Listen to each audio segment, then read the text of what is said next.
Praise lord. ప్రభు పేరట మీ అందరికీ సమాధానం కలుగును గాక. నూతన సంవత్సరంలోకి దేవుడు గొప్ప వాగ్దానాలతో మనల్ని ముందుకు తీసుకెళ్తున్నారండి. అయితే మనకి ఈ సంవత్సరం దేవుడిస్తున్న వాగ్దానం ఏంటో మనం ఒక్కసారి చూద్దాము. యెషయా గ్రంథము 43వ అధ్యాయం 19వ వచనంలో దేవుడు మాట్లాడుతున్నాడు. ఏమనంటే, ఇదిగో నేను ఒక నూతన క్రియ చేయుచున్నాను, ఇప్పుడే అది మొలుచును, మీరు దాన్ని ఆలోచింపరా. నేను అరణ్యంలో త్రోవను కలగజేయుచున్నాను, ఎడారిలో నదులు పారజేయుచున్నాను. దేవుడు ఒక నూతన క్రియ చేస్తున్నాడంట. ఈ సంవత్సరంలో మనందరికీ దేవుడు ఒక నూతన క్రియ అంటే కొత్త ప్రారంభాలు, కొత్త అవకాశాలు, ఆశీర్వాదాలతో మన నూతన సంవత్సరం మొదలవబోతుంది అని దేవుడు చెప్తున్నాడు. అలానే మనం చూసుకుంటే అది ఇప్పుడే మొలచును అంటున్నారు.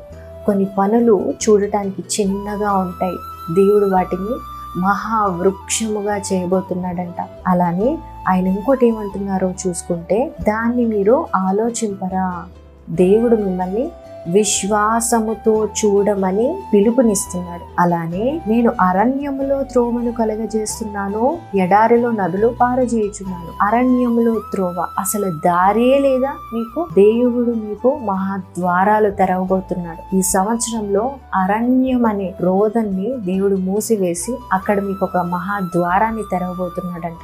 మరి అలానే ఎడారిలో నదులు అంటే జీవమే లేని చోట జీవజల ఊటలను దేవుడు ఇవ్వబోతున్నాడంట. దేవుడు ఇలాంటి గొప్ప వాగ్దానంతో ఈ సంవత్సరము మీకు నూతన ప్రారంభాలు, నూతన అవకాశాలు, అలానే జీవము ఉన్న చోటనే నీ అడుగులు వేసేలాగా దేవుడు ప్రారంభాలు ఇస్తున్నాను అని ఈ సంవత్సరం నిన్ను దేవుడు వాగ్దానముతో నిన్ను ఆశీర్వదించి కొత్త సంవత్సరంలోకి పంపిస్తున్నాడు. దేవుడు నిన్ను, నీ కుటుంబాన్ని దీవించునుగాక. Praise the lord.